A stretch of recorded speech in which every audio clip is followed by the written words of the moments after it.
Rabbil Alamin, Bapak Ibu jamaah sekalian, kesempatan lagi kita akan bersama-sama menyimak kajian Al-Hikam pada sore hari ini yang akan disampaikan oleh Kiai Haji Abdullah Ginmastiar. Namun sebelumnya dipersilakan kepada jamaah ikhwan untuk merapatkan kembali tempat duduknya. Mohon ikhwan untuk maju lagi ke depan, boleh ke samping kanan maupun samping kiri. Jangan sampai berdekatan dengan akhwat. InsyaAllah mudah-mudahan mendekatnya kita ke sumbermu, Allah mudahkan segala urusannya. Amin ya Allah ya Rabbal Alamin. Baik Bapak Ibu jamaah sekalian, mari kita awali kajian Al-Hikam pada sore hari ini dengan bersama-sama membacakan basmalah dan salawat. Bismillahirrahmanirrahim. Allahumma salli ala Sayyidina Muhammad wa ala ali Sayyidina Muhammad. Dan jangan lupa niatkan untuk beritikaf. Mudah-mudahan setiap waktunya mendapatkan pahala dari Allah Subhanahu wa taala. Amin ya Allah ya Rabbal Alamin.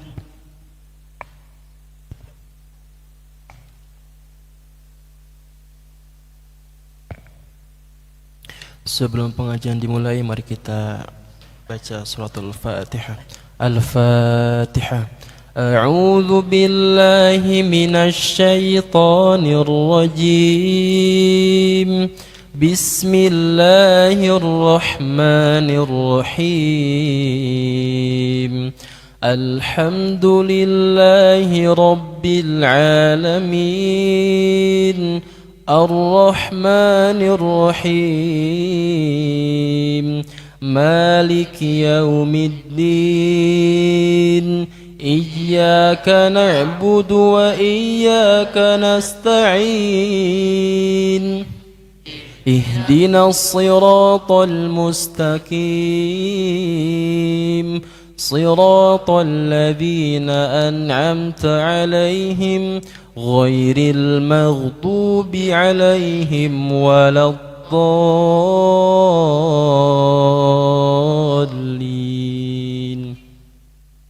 بسم الله الرحمن الرحيم.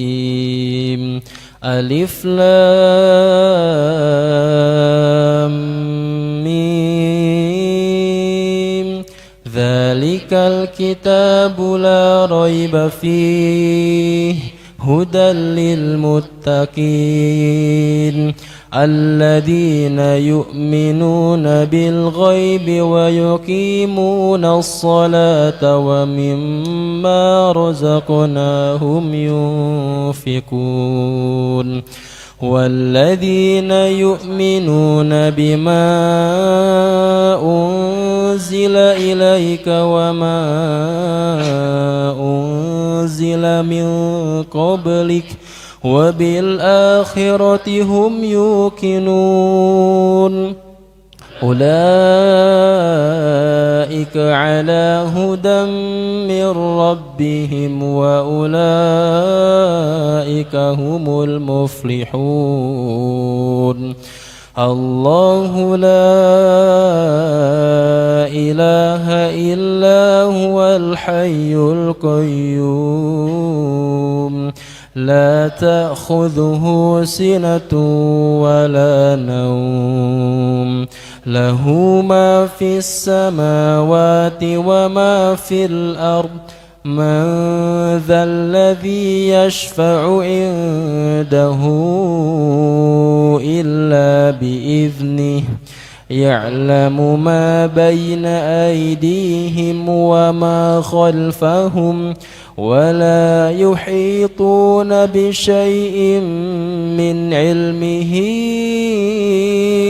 إلا بما شاء وسع كرسيه السماوات والأرض ولا يؤوده حفظهما وهو العلي العظيم. لا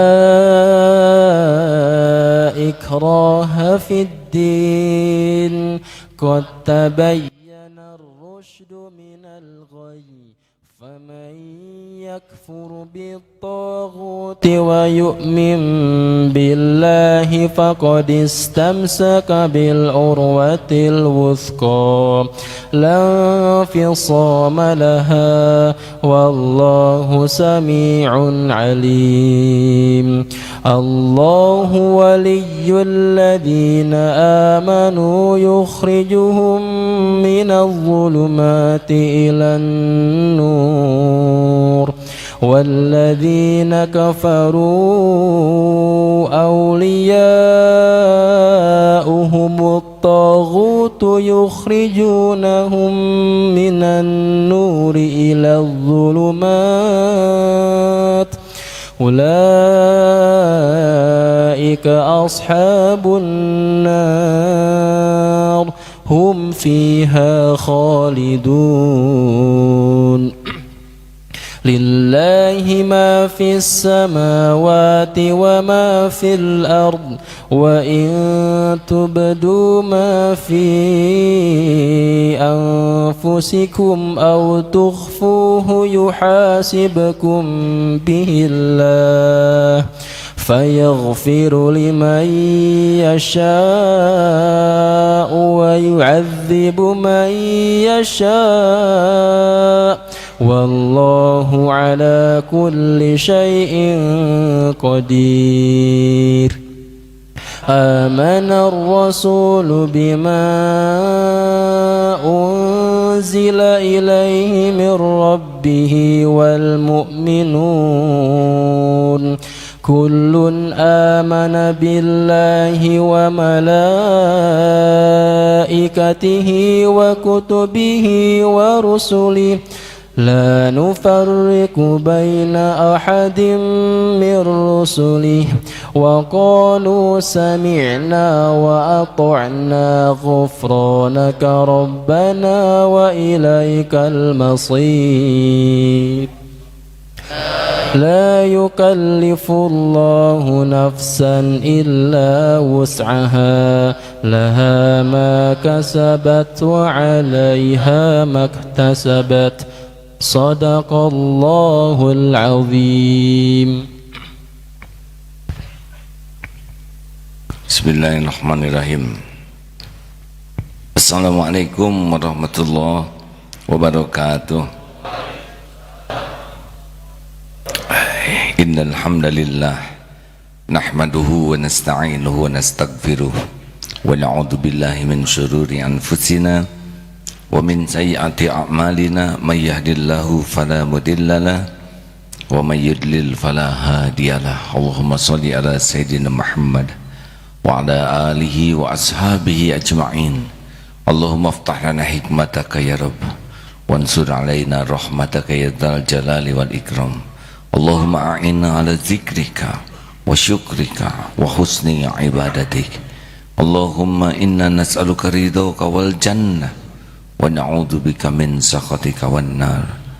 Rabbi zid rabbana atina min ladunka rahmah wa hayyi lana min amrina rasyada. Doa yang maha menata berkahi majelis ini. Catatkan siapapun yang hadir dan yang menyimak menjadi hamba yang kau hujamkan di hati ini yakin padamu, sehingga tidak pernah berharap dari siapapun selain hanya engkau, tidak pernah takut kecuali takut jauh darimu, takut murkamu. Kabulkan ya Allah ya Arhamar Rahimin, amin ya Rabbal Alamin. Alhamdulillah. Nomor 140. Bismillahirrahmanirrahim. Kajian Al-Hikam nomor 140. Ma talaba laka syai'un mithlul idtirari wala asra'a bil mawahibi ilaika mithlul dhillati wal iftiqari. Tiada sesuatu yang dapat menyegerakan tercapainya permintaan hajatmu seperti keadaan terpaksa, dan tiada sesuatu yang dapat menyegerakan tibanya pemberian karunia Allah seperti merasa rendah diri dan sangat fakir miskin. Ma talaba laka syai'un mithlul idtiror. Tiada sesuatu yang dapat menyegerakan tercapainya hajat, permintaan, kecuali dalam posisi yang sangat darurat, terpaksa. Dan tiada sesuatu yang dapat menyegerakan tibanya pemberian Allah kecuali seperti merasa hina, rendah, dan sangat fakir. Jadi ada 3 nih keadaan. Di surat An-Naml, amma yajibul mudtar. Mudtar ini artinya sangat terpaksa, idza da'a'u, ketika berdoa kepadanya, idza da'ahu. Siapakah yang dapat memperkenankan doa orang yang benar-benar terpaksa bila berdoa meminta kepadanya? Jadi diibaratkan seperti telur di ujung tanduk, sangat darurat. Nah, tidak ada lagi di hati ini selain hanya tinggal Allah. Jadi kalau meja ini sudah dihilangkan semuanya, dinafikan, dan yang ada hanyalah sesuatu di hati ini, Allah. Jadi ketika hati ini masih berharap ditolong si fulan, berharap diberi oleh si fulan, masih ada nih di hati ini selain Allah yang bisa dijadikan sandaran, dan benar jadi sandaran. Ada juga orang yang tahu ini bisa membantu, tapi hati tidak bersandar. Hati yakin bahwa yang menggerakkan siapapun adalah Allah.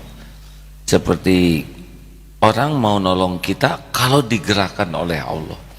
Orang akan membayar sesuatu ke kita kalau digerakkan oleh Allah. Nah, sepanjang hati ini masih menganggap ada yang bisa bergerak menolong kita tanpa digerakkan oleh Allah, ini masalah. Ini akan menghambat. Harusnya tidak ada yang bisa bergerak menolong kita kecuali Allah yang menggerakkan.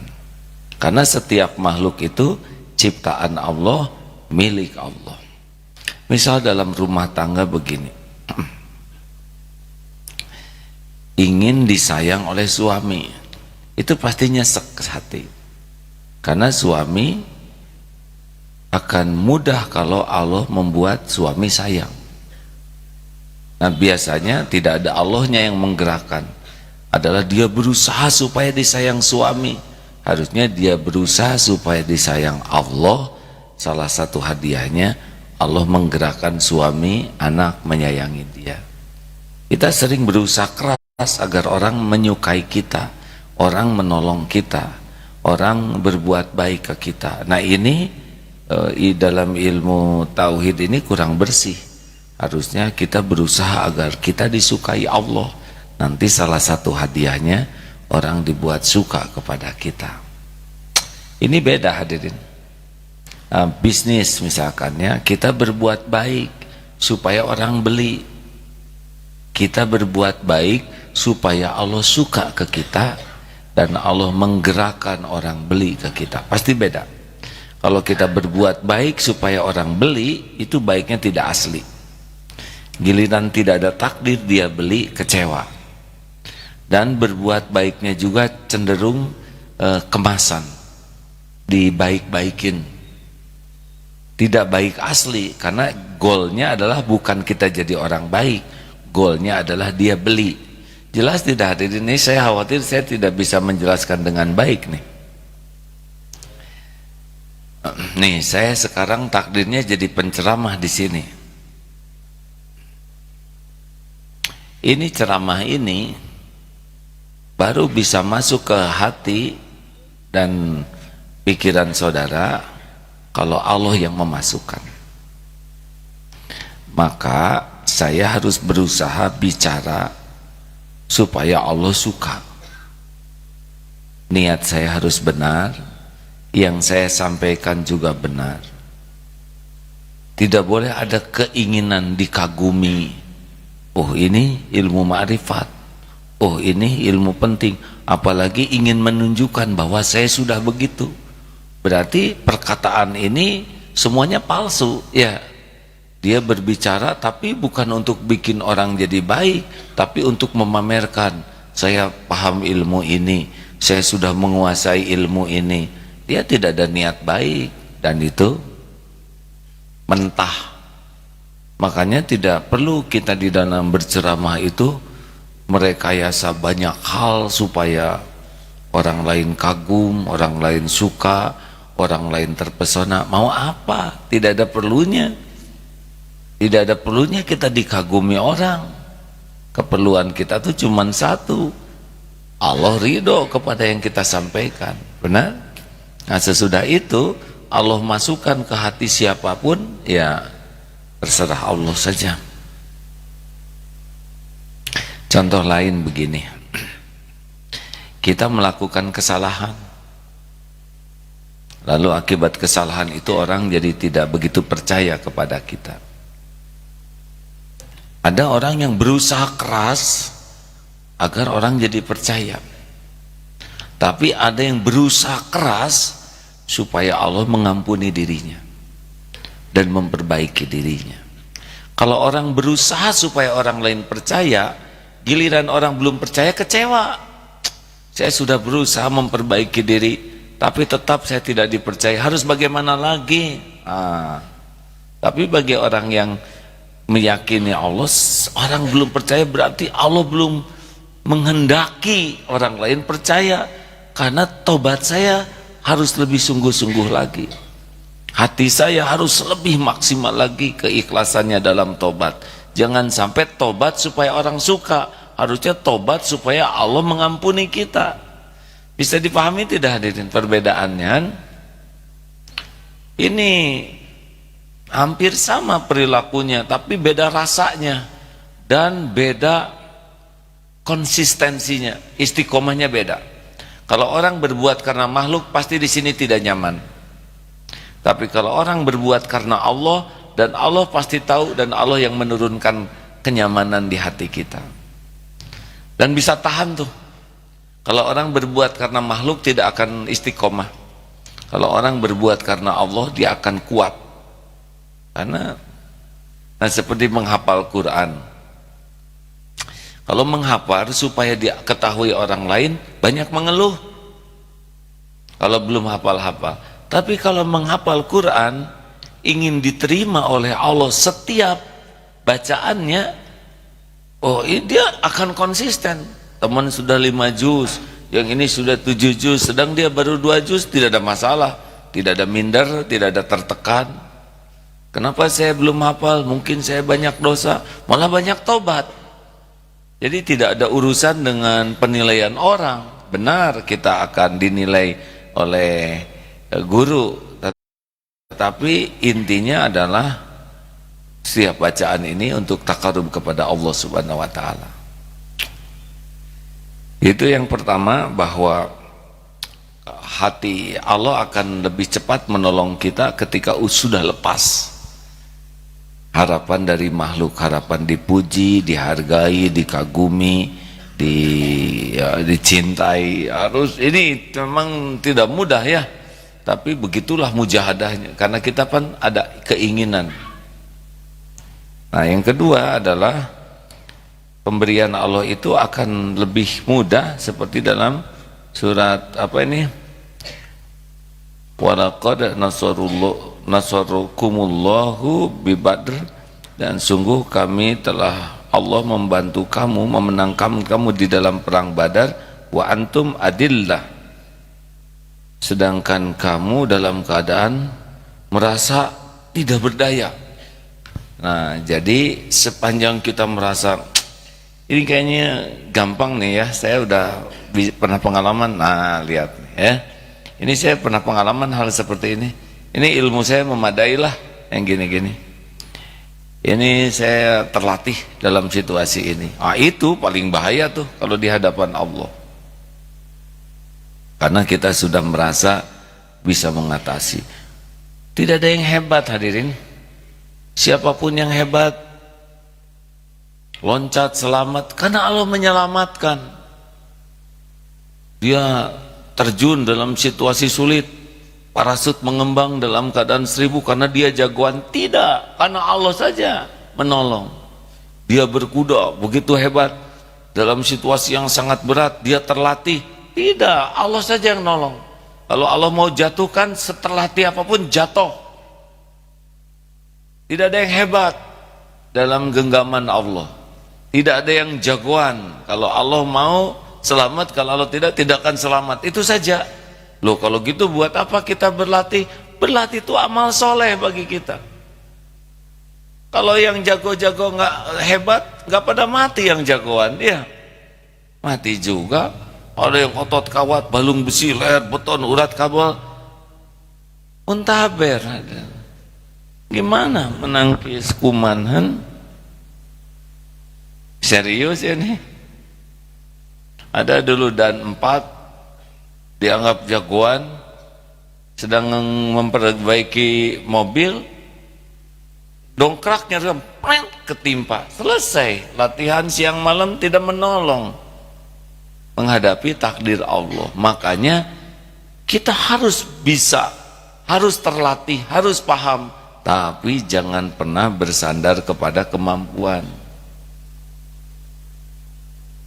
Harus bersandarnya kepada Allah. Jadi jangan sampai menuhankan kemampuan kita, menuhankan ikhtiar, menuhankan pengalaman, menuhankan keahlian.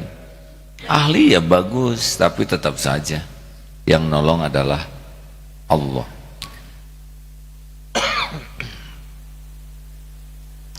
Innamas shadaqatu lil fuqara. Sesungguhnya sedekah pemberian itu hanya untuk yang benar-benar fakir miskin. At-Taubah ayat 60. Innamas shadaqatu lil fuqara. Jadi makin kita merasa tidak punya, tadi kan satu dalam keadaan terpaksa, tidak ada lagi. Yang kedua tidak berdaya. Yang ketiga adalah tidak punya. Jadi udah aja belum tidak ada di jagat ini yang punya apa-apa selain hanya Allah. Kita tidak boleh mengakui ini rumah saya, harta saya, aset saya.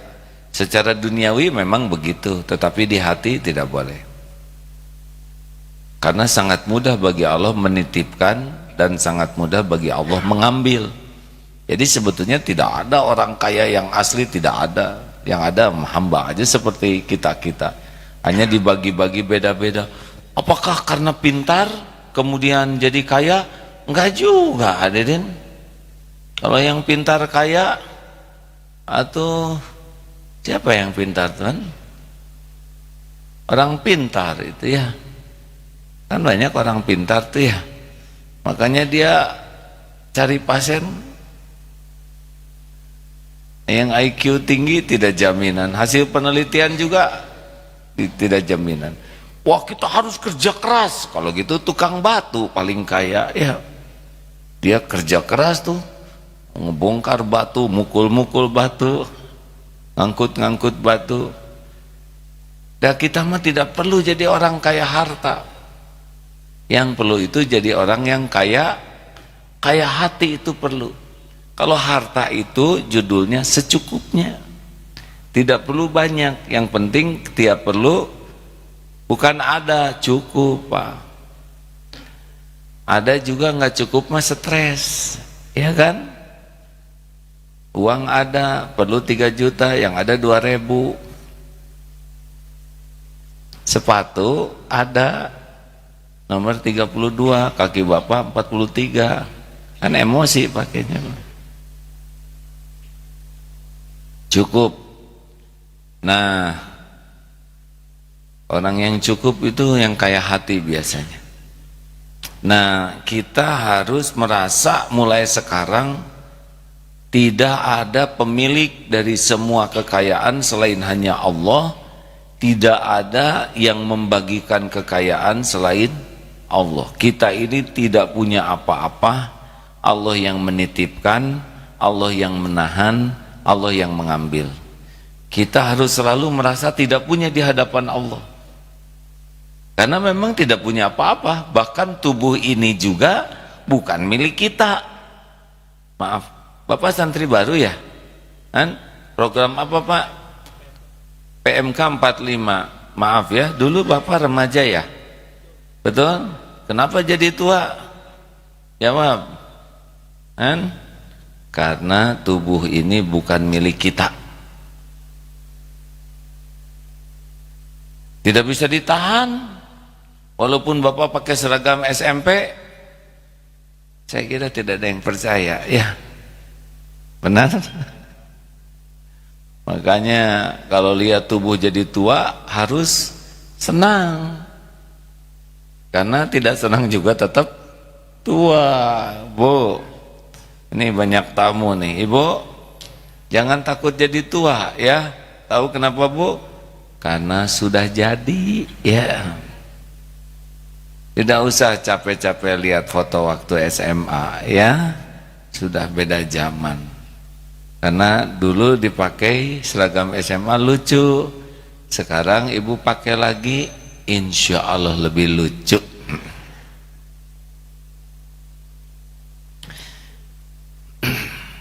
Lemah, tiada daya kecuali dengan pertolongan Allah. La haula wala quwata illa billah. Bahkan hadirin ya, la haula wala quwata illa billah itu bukan hanya daya, tidak ada yang menolong tanpa pertolongan Allah, tapi kita mau beramal juga tidak bisa tuh tanpa pertolongan Allah. Termasuk kita bisa menjauhi maksiat tidak sanggup kecuali dengan pertolongan Allah. Makanya kalau mau berbuat dosa itu la haula wala quwata illa billah, itu akan jadi rem itu. Kita kan maunya bikin dosa. Nah, terhindarnya kita dari dosa itu pasti dengan pertolongan Allah. Kita nih bisa ngumpul di sini udah pasti nih dengan pertolongan Allah. Nggak pengen kalau nafsu tuh Bu. Ini tamu dari mana saja? MTBKSM Bekasi mana? Bu, Assalamualaikum warahmatullahi wabarakatuh gitu. Ya kalau ditanya-tanya itu kurang jelas jawabannya, masa saya begini juga. Majelis Taklim Al-Hijrah Bekasi kan? Depok. Allah beda dikit atuh Bu ya. Al-Mutakin Jakarta. Nah itu sesuai dengan omongan saya tadi. Waalaikumsalam warahmatullahi wabarakatuh. Nah ibu bapak yang kenapa bisa kesini, udah pasti judulnya cuma satu, pertolongan Allah. Apa coba jauh-jauh dari Kasana ke sini naik bis? Kalau enggak mah enak di rumah sekarang sore-sore, ya kan? Nonton TV. Bukankah begitu Bu? Menurut nafsu mah enggak mau jauh-jauh, tapi Allah menghendaki dapat pahala, Allah menghendaki dapat ilmu, Allah menghendaki dapat penggugur dosa, berangkat jauh-jauh ke sini. Ini seperti Bapak ini mesantren dari mana? Maaf Pak, dari Palembang. Mau ngapain ke sini? Jauh-jauh, udah sepuh, jauh-jauh mesantren mau ngapain? Pasti ini taufik Allah. Banyak yang sepuh Pak, tapi belum tentu senang belajar agama. Bapak dari mana? Dari tadi? Ya alhamdulillah di Jakarta. Alhamdulillah. Masya Allah. Nah kita harus yakini semua kebaikan hanya datang dengan pertolongan Allah. Termasuk kita bisa menghindar dari maksiat juga pasti pertolongan Allah. Hayya 'alas shalah. Apa jawabannya? Tuh, ajakan sholat, gak bisa kita sholat kalau nggak ditolong Allah. Hayya 'alal falah.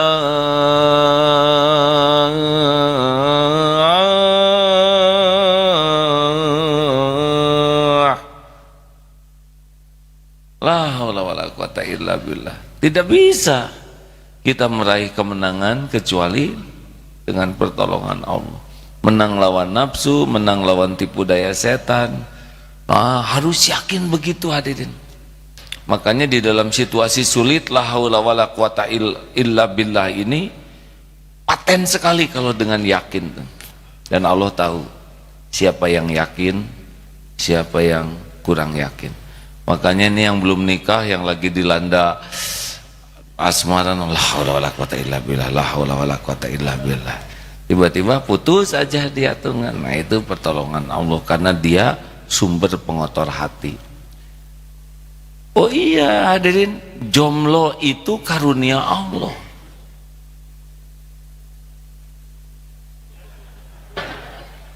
Kenapa ada yang reaksinya emosional begitu? Tidak usah ngacung. Jomblo itu ikhwan, kalau akhwat jomlowati. Yang berat itu adalah kalau diberi rasa cinta kepada seseorang dan rasa cinta ini tidak mendekatkan ke Allah, malah jadi dosa. Harus minta dicabut. Batalnya atau dijauhkan kita dari seseorang yang bisa mengotori hati itu karunia. Jadi pasaran tinggi itu belum tentu kebaikan.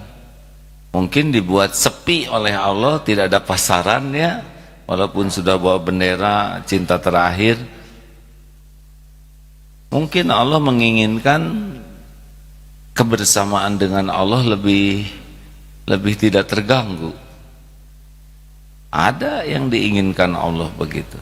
Niat mah boleh, niat nikah harus, ikhtiar untuk punya pendamping harus, tapi terserah Allah yang ngatur hidup. Benar?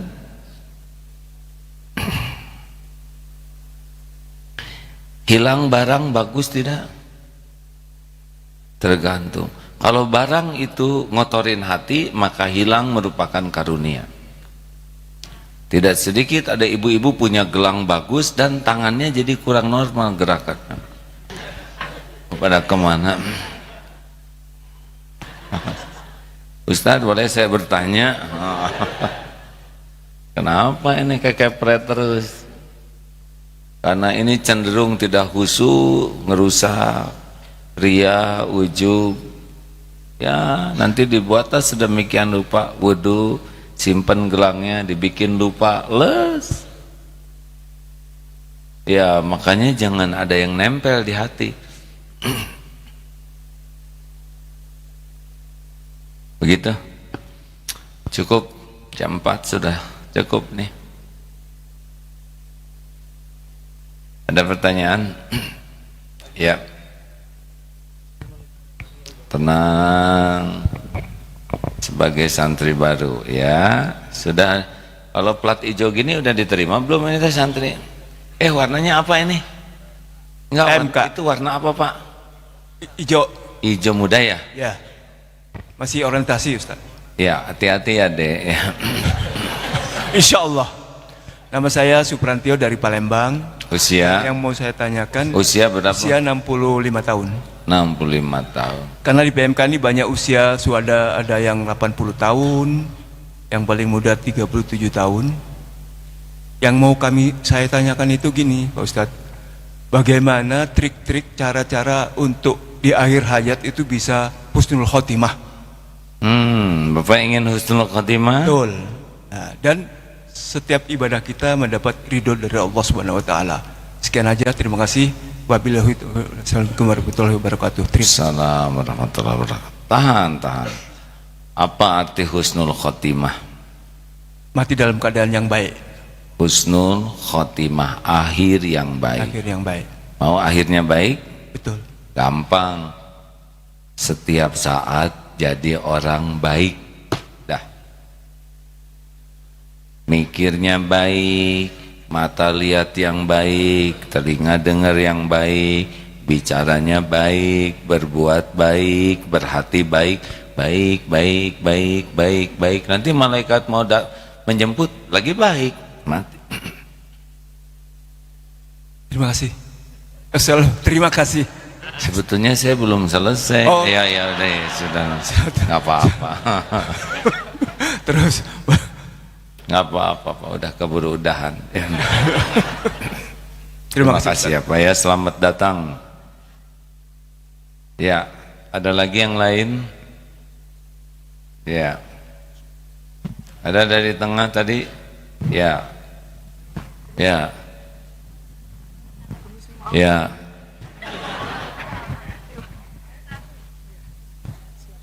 Sudah ini itu ya. Sabar deh, orang tua dulu ya.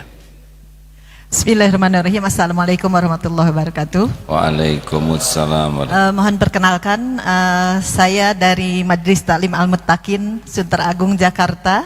Alhamdulillah. Alhamdulillah kami beserta rombongan di sini sebanyak 25 orang kurang lebih. Saya ingin bertanya,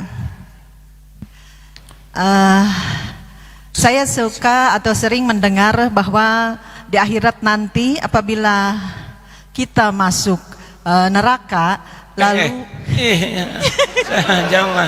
jangan pakai kita ya. ya sebentar ya. belum ya Bu, nggak usah ngajak saya kalau ke sana ya. belum sebentar. Salah, istighfar Bu ya. Astagfirullah. Apabila ada sahabat kita yang masuk neraka lalu sebagian sahabat kita berada di surga. Lalu teman kita yang berada di surga itu menanyakan, di mana teman saya yang biasa waktu di dunia itu kami bersahabat selalu ke tempat-tempat yang baik, ke majelis-majelis taklim. Apakah benar seperti itu? Untuk itu saya selalu mencari teman-teman, sahabat-sahabat yang selalu berada di majlis-majlis taklim, insyaallah di jalan-jalan Allah, dengan harapan sahabat kita bisa mengangkat kita nanti dari apabila kita tidak berada di tempat yang indah. Bukan bisa membawa kita. Ibu aja ya, kalau kita saya jadi ke bawah Bu. Begini, bagaimana, apakah benar kalau misalkan saya ada dalam situasi buruk di akhirat, ada teman yang mengingat saya gitu ya. Masa saya nanya, saya yang jawab ya nggak? Benar Bu, makanya carilah kawan orang-orang yang baik, yang ikhlas. Nanti mereka mengenal kita, dengan izin Allah di akhirat diingatkan kepada kita. Itulah salah satu manfaat punya teman-teman orang baik. Di akhirat nanti kalau kita tidak bagus amalnya, bisa tertolong dengan diminta oleh orang yang mengingat kita. Terima kasih. Hatur nuhun. Assalamualaikum warahmatullahi wabarakatuh. Ibu kenapa datang ke sini jauh-jauh? Ya ini yang pertama saya ingin secara langsung mendengarkan tausiah dari AA. Sebetulnya saya sudah 3 kali ke sini, 2 kali bertemu AA di sini, 1 kali di lapangan AA tempat berkuda. Waktu mengantar cucu ingin survei lokasi pesantren gitu. Masya Allah, terima kasih. Atau ibu pesantren sekalian ya nggak? Insya Allah mudah-mudahan ya, ada kemasan ini, teman-temannya sudah banyak. Insya Allah ya. nanti saya ajak teman-teman untuk kembali ke sini. Maksudnya ibu yang pesantren ya? Ya saya ajak teman-teman juga. Oh iya bagus. Saya bawa ya. Terima kasih Bu. Sami-sami. Ya Dek. Bismillahirrahmanirrahim. Assalamualaikum warahmatullahi wabarakatuh. Waalaikumsalam. Perkenalkan nama saya Syifa dari APW 38. Kapan Dewi sudah? Nanti Desember tanggal 20. Desember 20. Insyaallah. Insyaallah. Sebelumnya saya mau nyampein 2 amanah dari ibu sama ayah saya. Salam buat AA katanya gitu. Oh, alaikum.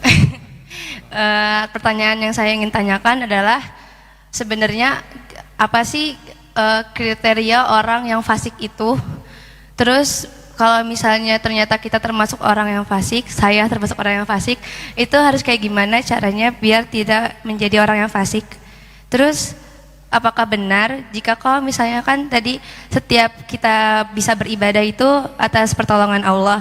Kalau misalnya kita sulit beribadah, apakah itu karena dosa-dosa kita yang sudah terlalu banyak? Terima kasih, Udah. Ya benar, keburukan yang menimpa itu akibat dosa. Ma asabaka min hasanatin faminallah wa ma asabaka min sayyiatin famin nafsi. Kebaikan apapun datang dari Allah, keburukan yang menimpa dari dosa sendiri, ya.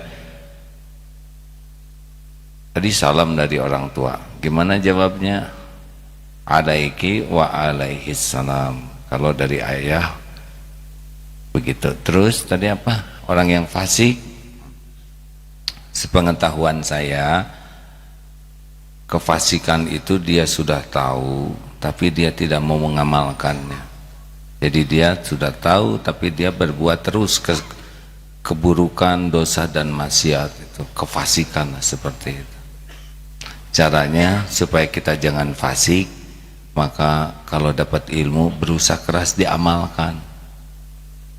Jangan hanya sibuk mencari ilmu, tapi harus sibuk juga dengan ilmunya itu jadi dua. Satu, jadi pembersih hati.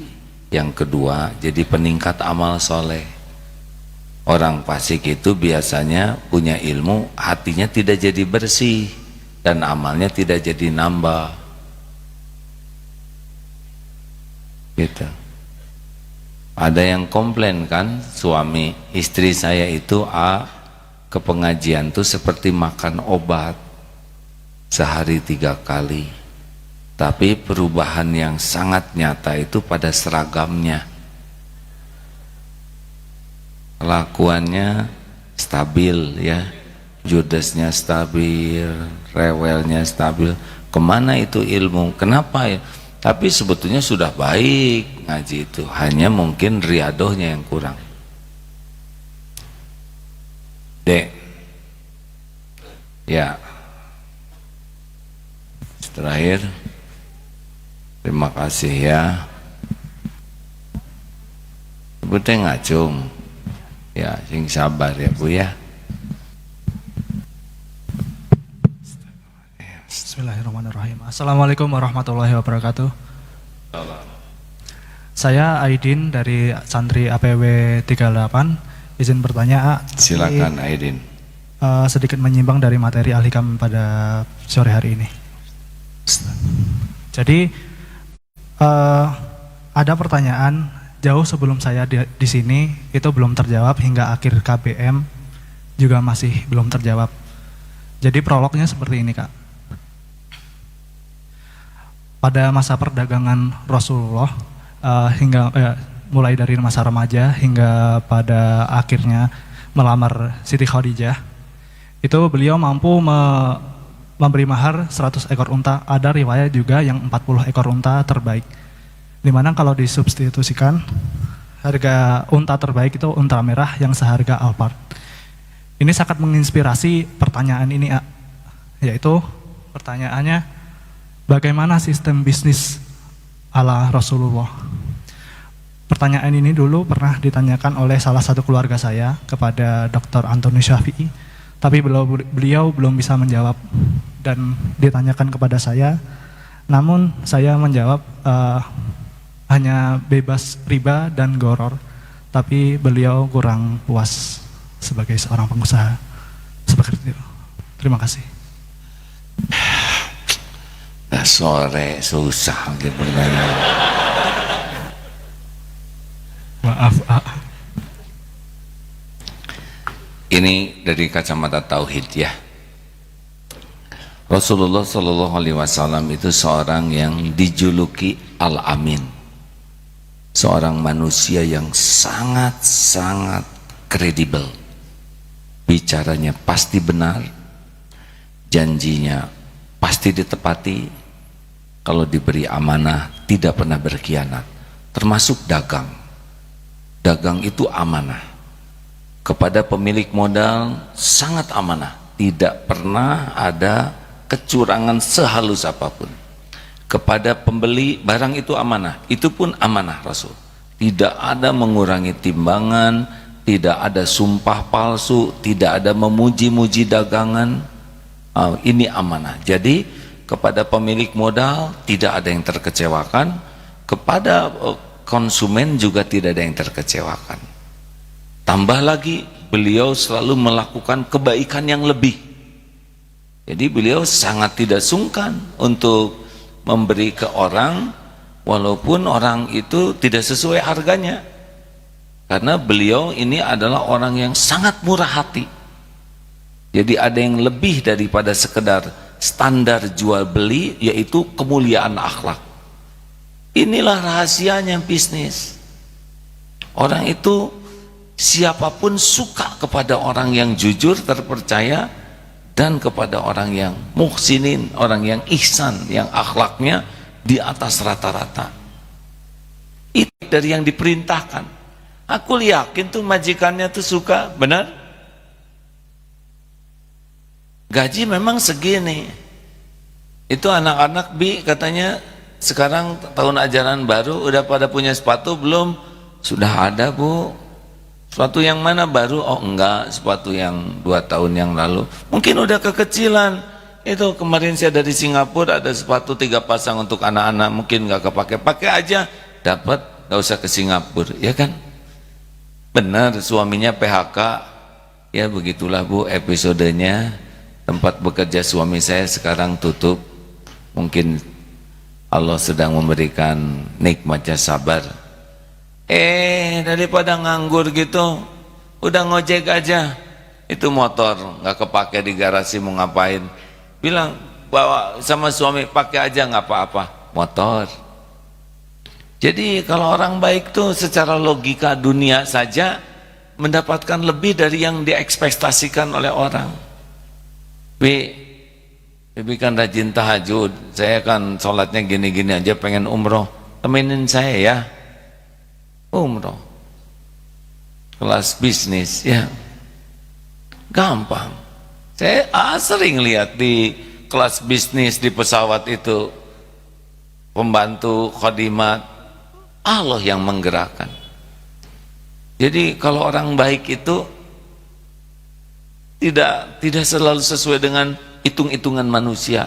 Inilah yakin yang dimiliki Rasulullah SAW. Karena hatinya baik, akhlaknya baik, ucapannya baik, tidak ada keserakahan, tidak ada kelicikan. Jadi orang-orang dibuat suka sekali berinteraksi dengan Rasulullah. Dan masalah bisnis itu kan sebetulnya masalah akhlak, hadirin.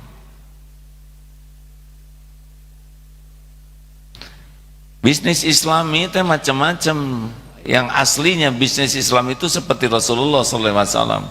Ada orang Islam bisnis bukan bisnis Islami, itu Islam dagang.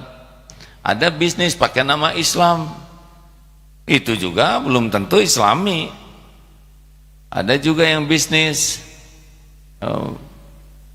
pakai tata cara Islam, tapi perilakunya, niatnya tidak Islami, itu tidak baik juga. Harus lahir batinnya sesuai dengan amalan yang disukai Allah. Terima kasih. Ya, tadi ini ada yang mana? Tadi yang duluan ngacung yang mana, Dek? Saya. Oh ya, sing sabar ya. Ini sama dengan ibu itu ya. Bu, sing sabar. Saya udah mau udahan ya. Assalamualaikum warahmatullahi wabarakatuh. Waalaikumsalam. Santri Ragil izin bertanya, Ustaz. Ya, silakan. Saya asal NTB. Apa? Asal Sumbawa Besar, NTB. Sumbawa Besar, Ya. ITB, baik. Ya. Jadi NTB. sekitar tahun 2018 kemarin itu saya mendirikan startup namanya Rumah Hidayah. Nah, dalam beberapa bulan awal gitu, omset saya itu meningkat pesat gitu, Ustaz. Karena konsepnya kita memang sosial bisnis gitu, sama rekan-rekan kita niatkan untuk sosial bisnis. Namun ketika di bulan-bulan terakhir, terutama 7 bulan berjalan ini, saya merasa omsetnya menurun terus gitu. Dan saya mengingat nasihat dari Allah dalam Quran surah Yatin ayat terakhir. Allah kan hakim sadil-adilnya gitu. Saya mikir, ya saya diam aja gitu. Mungkin ini sudah jalannya dari Allah. Nah, mungkin saya selalu berusaha memperbaiki hubungan saya dengan Allah, merekatkan kembali ikatan saya dengan Allah gitu, Ustaz. Mulai dari saya sering ikut kajian di Jamaah Tabligh hingga hijrah dan lain sebagainya. Dan sekarang terakhir di DT Peduli, harapan saya bisa jadi hijrah terakhir saya gitu di sini. Nah, mungkin mohon pencerahannya dari Ustadz bagaimana sih? Masalahnya apa sekarang? Terkait usaha saya, Ustadz. Kenapa bisa begitu? Apakah saya ini jauh dari Allah gitu, Ustadz? Padahal saya sudah berusaha gitu untuk merekatkan kembali hubungan saya dengan Allah. Memangnya usaha menurun itu jelek? Ada omzet menurun, iman meningkat. Lihat, siapa tahu omzet itu lebih banyak kita ingat daripada Allah. Jangan-jangan sholat lebih ingat omzet daripada ingat Allah. Lebih takut omzet menurun daripada takut iman menurun, amal menurun. Mungkin oleh Allah dikurangi itu supaya banyak dulu evaluasi diri. Ya, tidak semua orang siap loh dengan kenaikan penghasilan. Ada orang yang kemampuan imannya hanya 10 juta, tiba-tiba uang dibanyakin jadi 50 juta. Ini 40 ini bisa ngerusak ini. Bisa ngerusak ibadah, membeli banyak barang yang tidak diperlukan, menjadi jalan berbuat maksiat. Itu bahaya tuh. Sebetulnya keuntungan dalam bisnis itu adalah yang utama ningkatkan yakin ke Allah, ningkatkan amal soleh, wa amilu solihat tawasobil haq, ningkatkan dakwah, tawasobis sabr, meningkatkan kualitas kesabaran dan menyabarkan. Ini untung. Kalau hanya omzet mah tidak identik dengan keridhaan Allah. Lah orang tidak beriman saja dikasih omzet segitu dahsyatnya ya. Mungkin gara-gara turun jadi kesini ya nggak? Kenapa ketawa begitu Pak? Lagi lincah ya?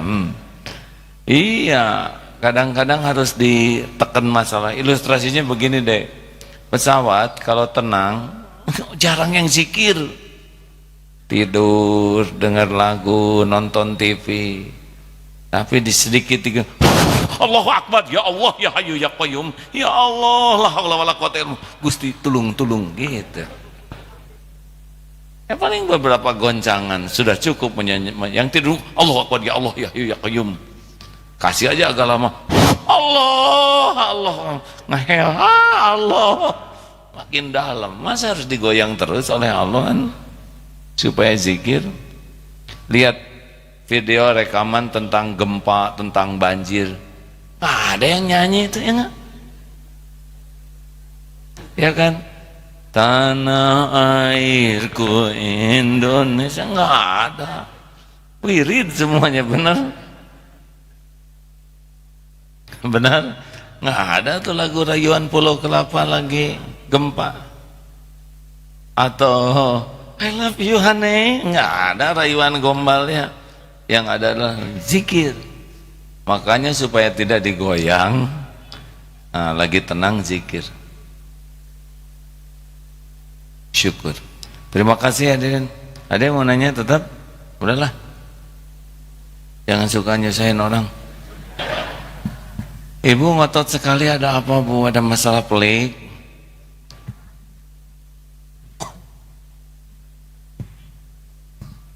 Ini bonus ya. Gak apa-apa ya dek. Ada yang ngacung aja udah jadi amal.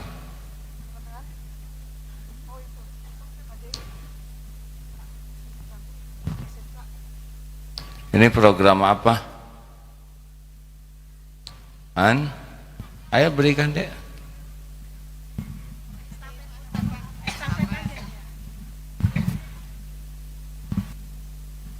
Nah kalau nunggu begini teh jangan nganggur nggak jelas ya. Mikir mengangai. Cek. Itu kan. Bismillahirrahmanirrahim. Assalamualaikum warahmatullahi wabarakatuh. Waalaikumsalam warahmatullahi wabarakatuh. Saya dari santri SMK, izin bertanya. Bagaimana cara kami sebagai remaja dalam menjadi generasi perubahan yang dibekali dengan spiritual, tetapi spiritual yang kami miliki itu dapat disalurkan kepada orang-orang yang memang lingkungannya belum kondusif seperti pesantren kayak gini, terus kitanya juga tetap istiqomah. Makasih, A. Assalamualaikum warahmatullahi wabarakatuh. Tunggu dulu, ini nanya apa? Bagaimana Cara kami sebagai remaja untuk menjadi generasi perubahan, tetapi dibekali dengan spiritual yang insya Allah kokoh, kuat, kayak gitu. Terus ke rasa spiritual ini juga dapat disebarkan kepada teman-teman yang lain. Kayak gitu. Terus kitanya biar tetap istiqomah meskipun udah di luar lingkungan yang gak kondusif. Makasih, A. 3M, Neng. Ya. Mulai dari diri sendiri, mulai dari hal yang kecil, mulai dari saat ini. Nanti Allah melihat ini akhwat mengamalkan ini, senyumnya diamalkan, salamnya diamalkan, nanti oleh Allah dijadikan jalan orang lain berubah. Jadi yang merubah orang lain itu adalah Allah. Syukur kalau kita dipilih jadi jalan, bukan kita yang merubah. Kita berusaha keras untuk memperbaiki diri, nanti jadi jalan gitu. Karena kalau ngomongnya banyak tapi kitanya kurang mengamalkan, sing sabar atuh innallaha ma'asabirin. Tahu enggak sih kenapa kamu enggak sabar-sabar? Allah tuh cinta sama orang sabar, tahu? Amit-amit. Udah jelas ya hasil dakwahnya. Hati-hati ya deh, Ibu, hati-hati ya. Jangan ngobrol sama yang sebelah itu. Dia kerjanya ngobrolin orang lain. Haram hukumnya. Surat Al-Hujurat ayat 12 dalilnya. Itu aja sih. Dia ngomongin siapa? Begitulah kalau tidak mengamalkan, hanya jadi bahan tertawaan, bukan bahan anutan. Coba praktekkan deh. Kalau nanti ada sudah tidak di Darut Tauhid, cari lingkungan yang lebih baik dari Darut Tauhid, karena orang itu akan mengikuti temannya. Bergaul dengan penjual minyak wangi akan ikut harum, bergaul pandai besi bau bakaran. Jangan salah milih teman. Sebaiknya cari teman yang imannya lebih kuat, akhlaknya lebih baik. Kita akan ke bawah baik. Kalau kita kumpul dominan dengan orang-orang yang belum baik, maka kita merasa udah baik. Orang yang sholatnya masih belang betong ngumpul dengan yang tidak pernah sholat, disebut ustad ya, padahal dia juga minus. Allahumma sholli ala sayyidina Muhammad wa ala alihi wa ashabihi ajma'in. Alhamdulillahi rabbil alamin. Ya Allah, la hawla wa la quwwata illa billahil aliyyil azim. Allahumma ja'alna minat tawabin wa ja'alna minal mutatahirin wa ja'alna min ibadikas sholihin.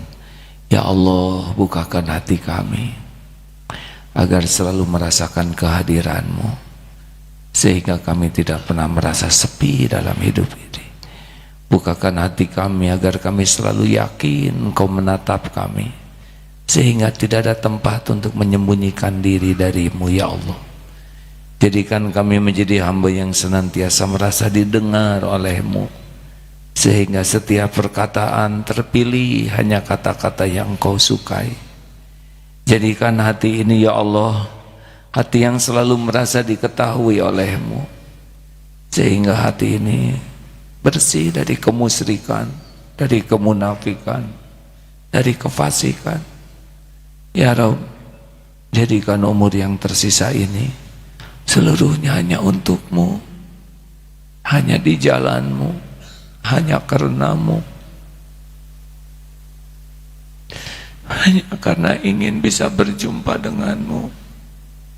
Jangan pernah ada yang mempesona hati ini selain pesona-Mu, ya Allah. Jangan biarkan ada cinta membara di hati ini selain cinta padamu. Jangan pernah ada kerinduan yang menggebu selain rindu ingin bisa berjumpa dengan-Mu kelak, ya Allah. Rabbana atina fid dunya hasanah wa fil akhirati hasanah wa qina adzabannar. Subhana rabbika rabbil izzati amma yasifun. Wassalamun alal mursalin walhamdulillahi rabbil alamin. Alhamdulillah sallallahu sayyidina Muhammad. Alhamdulillah, terima kasih. Subhanakallahumma bihamdik asyhadu an la ilaha illa anta astaghfiruka wa atubu ilaik. Assalamualaikum warahmatullahi wabarakatuh.